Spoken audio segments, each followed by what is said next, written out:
I'm always sipping on something. Hey everybody, I'm Felisa, and today's vlog entry, if you can tell by my intro, the intro to the intro, what about your friends or toxic relationships? And I wanted to do just a vlog on this because I think I tried to do one a while ago on frenemies, and it just didn't come across the way that I wanted it to, and I don't want it to be, just a sweeping, damning indictment on friendships, especially friendships between women, because we already have such a difficult time and a difficult reputation for not being able to get along together, especially among Black women that were catty and, backstabbing and, petty and all those kinds of things. And I just don't necessarily believe that. I really don't. I think that, people have issues with other people. Do women have, specialized differences of opinion with each other? Absolutely. And, do we have, times where we judge each other unnecessarily and without merit? Probably. But I think that that's above the board. And I have some male friends that give some of my female friends a run for their money in the petty department. I'm just saying. So here we go. My disclaimer, because I always have one, at least I usually have one. I don't think I had one on the last couple of videos, but whatever.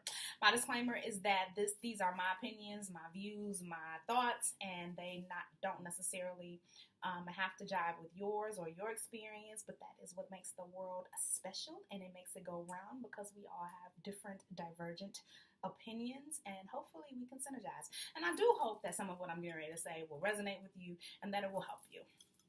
So here we go. I kind of got this idea because someone left a comment not too long ago on my video about the narcissist, I think it was. And she was saying, that she had gone through this situation with a former boyfriend or in a former relationship, and that she also had had issues and struggles with one of her good girlfriends. And I saw that comment and I thought, you know what, you're right.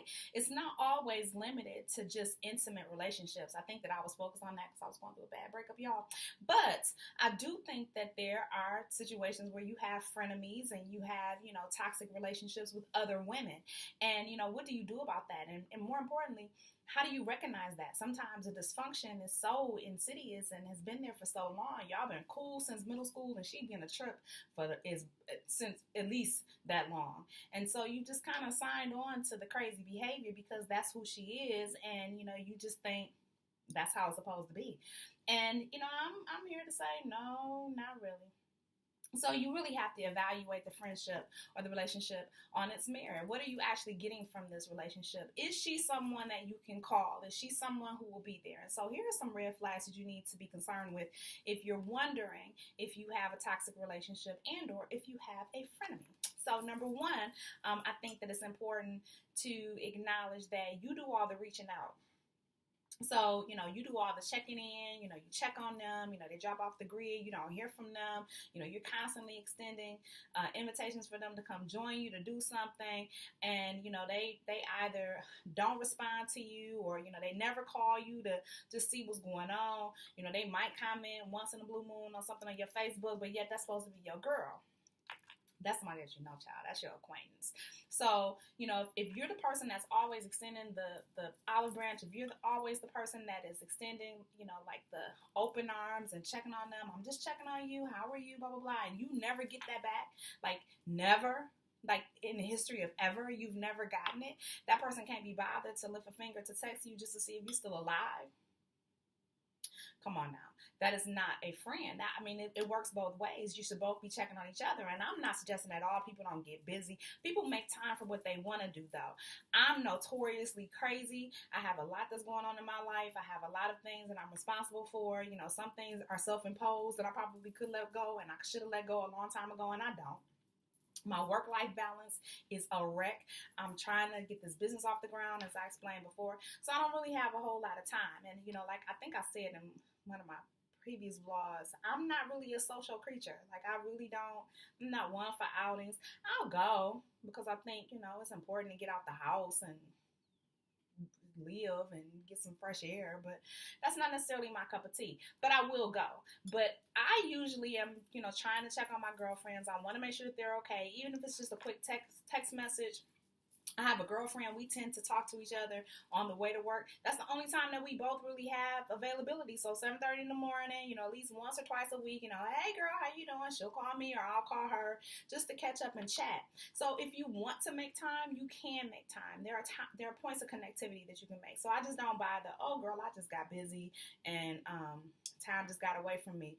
Girl, like it's been 8 months and my phone has not the phone is dry. It's not popping at all with your number. So I'm not quite sure how busy you are. But if Barack can make time to, go golfing and do whatever else he's doing and, have a friendship outside of, whatever it is that he's doing, I'm sure you probably can do the same things.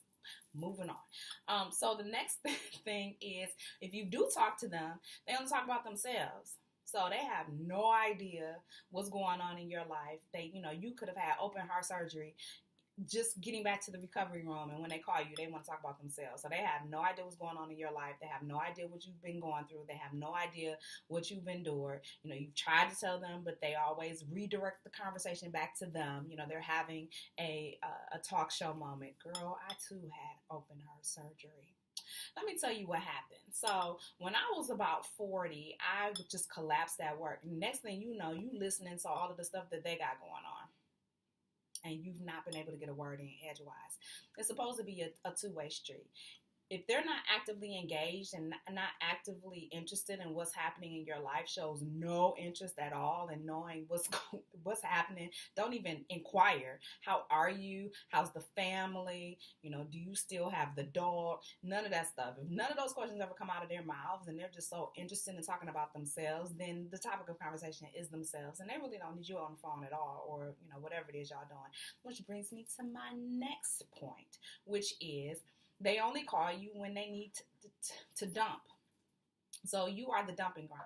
Whatever it is that they're going through in life, whatever it is that they're experiencing, they need somebody to confide in. They know that you are, a great person to confide in. You're a listening ear and you're compassionate. So they call you all the doggone time and tell you all that stuff and then dump on you and then go on their merry way. And here you are all depressed and affected because of what they're going through. Nope, you have to put an end to that. You really do. You have to stop that because you are not a dumping ground. You are not, someone that can just be called up in the middle of the night.